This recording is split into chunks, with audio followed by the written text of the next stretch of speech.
Bonjour à tous et bienvenue dans le podcast Tycooncast. Alors, pour ce premier épisode, je souhaiterais aborder un sujet qui me tient à cœur.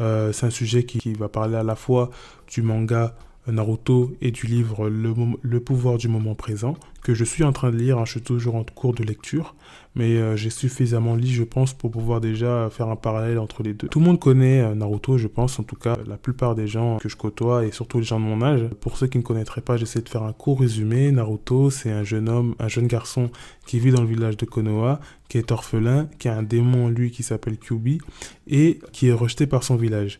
Son rêve, son objectif, c'est de devenir Hokage, et pour ça, il va fournir les efforts, il va passer par plusieurs épreuves qui vont, à la fin, lui permettre de devenir Hokage. Et le livre, donc, Le pouvoir du moment présent, c'est un livre qui parle de bien-être, de méditation, mais surtout d'accepter, en fait, son passé et de vivre, en fait, le moment présent, et d'accepter le présent, et de ne pas se faire forcément des scénarios par rapport à des événements futurs qui pourraient arriver.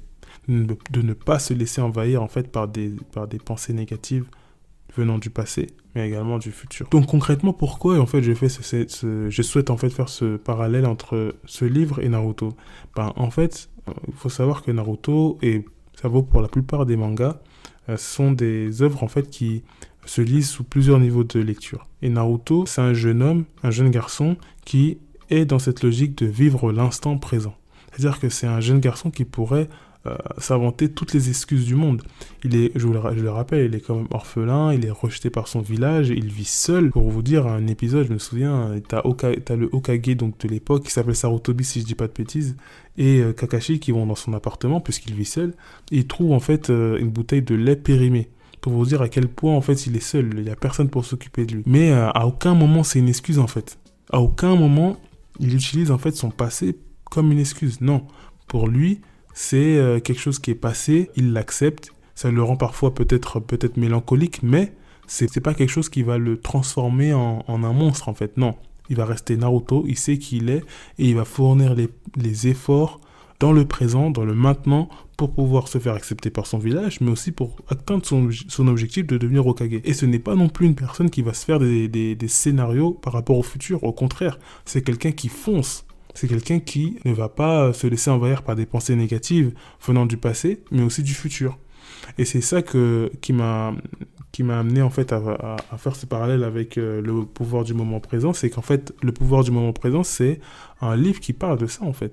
Qui parle du fait qu'on ne doit pas, en tout cas de ce que j'ai pu lire jusqu'à présent, c'est un livre qui parle du fait qu'il faut accepter son passé, tout simplement. Aussi essayer d'être observateur de son passé, c'est-à-dire prendre du recul par rapport à ses pensées, prendre du recul par rapport à ses émotions venant du passé, sentiments de peur, sentiments d'anxiété, sentiments de souffrance, et essayer de l'accepter, pas d'analyser, mais de l'accepter, pour justement profiter du moment présent.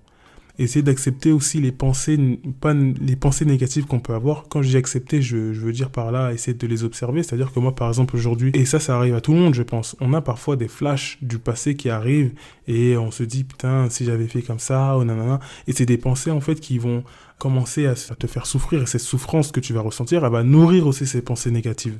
C'est ça, en fait, qu'il dit dans le livre. Et c'est vrai, parfois, tu te retrouves, en fait, dans ce truc où tu n'arrêtes pas de penser à des événements passés, ça te fait souffrir, cette souffrance, elle te fait encore penser à cela, tu te fais des scénarios, etc., etc., etc. Et justement, ce livre-là dit tout simplement qu'il faut l'accepter, en fait. Il faut essayer de prendre du recul, de méditer, de prendre un bon bol d'air, essayer de souffler, de tout simplement prendre du recul, et par rapport aux émotions qu'on peut ressentir à ce moment-là, par rapport aux pensées qu'on peut avoir à ce moment-là, et de vivre l'instant présent. Et pour moi, Naruto, c'est un garçon qui est comme ça. C'est quelqu'un qui pourrait s'inventer les excuses du monde pour devenir un monstre. Et il ne le fait pas.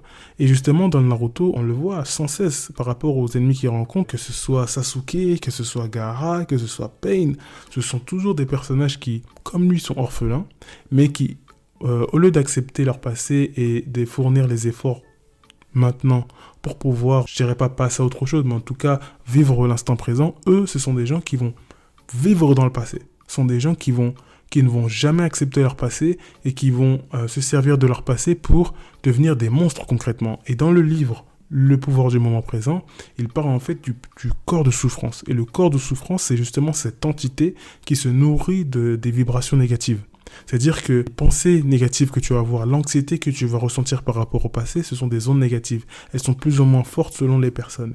Et en gros, c'est pour ça que parfois tu rencontres des gens qui sont toujours dans cette agressivité, tu vois, qui vont faire du mal aux gens ou qui vont se faire du mal à eux-mêmes parce qu'ils n'ont pas ce recul, mais qui ont, comment dirais-je, en fait, le corps de souffrance, c'est devenu en fait eux, en fait. C'est devenu leur propre personne. C'est-à-dire qu'ils se sont laissés envahir par cette souffrance-là. C'est ça, en fait, concrètement, ce qu'il dit dans le livre.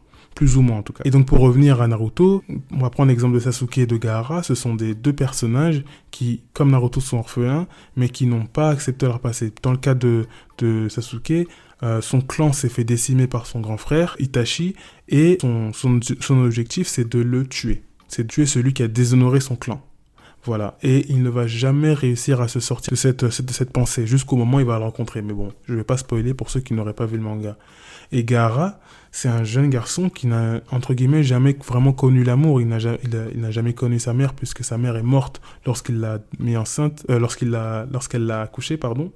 Et son père ne l'a jamais accepté puisqu'il a le démon en lui et voilà, il ne veut absolument rien avoir à faire avec lui. Donc du coup, il y a une personne qui s'occupe de lui, qui est un peu sa nourrice, mais on apprend dans un flashback qu'en fait c'est la sœur de sa mère et que son objectif c'est de le tuer en fait, tu vois. Je crois que c'est le Hokage de l'époque qui lui donne une mission de le tuer, etc.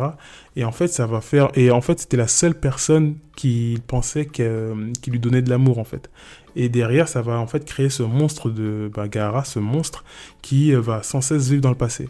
Et dans le livre d'Eckhart Tolle, il le dit en fait, c'est que ce genre de personnes-là, qui n'arrivent pas à accepter leur passé, qui vivent dans le passé, qui ne vivent pas dans l'instant présent, mais qui vivent dans le passé, vont soit s'autodétruire, soit détruire les autres. Et dans Naruto, Sasuke, c'est quelqu'un qui s'autodétruit, mais qui aussi fait souffrir les autres autour de lui.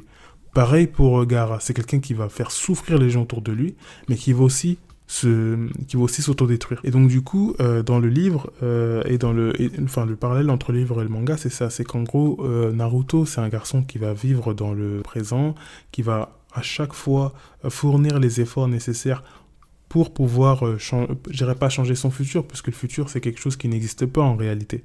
C'est ce qu'il dit aussi dans le livre, mais il va en fait fournir les efforts dans le présent pour pouvoir atteindre ses objectifs qu'il s'est fixés et créer son propre futur. C'est lui qui crée son futur dans le présent.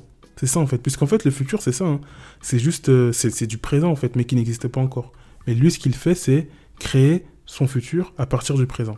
Donc il vit l'instant présent. Tandis que les autres, ce sont des gens qui vivent sans cesse dans le passé et qui au final sont devenus des monstres. Donc voilà. Donc je vais terminer par ça. Voilà, moi la conclusion que j'aimerais donner, c'est voilà, essayer de toujours rester positif, d'essayer déjà de se libérer du passé pour ceux qui seraient dans le passé et essayer d'éviter d'être dans une anxiété par rapport au futur. Donc voilà, n'hésitez pas à laisser des commentaires, à me dire voilà là où vous aimeriez que je m'améliore, quels sont les points d'amélioration, quels sont les points positifs. Également, s'il y a des sujets que vous aimeriez que j'aborde. Et aussi, voilà, moi je cherche aussi des intervenants. Voilà, j'aimerais bien débattre avec certaines personnes d'autres sujets, que ce soit des mangas, peu importe. Et voilà, n'hésitez pas à me contacter. Si vous êtes chaud, on le fera ensemble via Discord et voilà. En tout cas, merci de m'avoir écouté et à plus.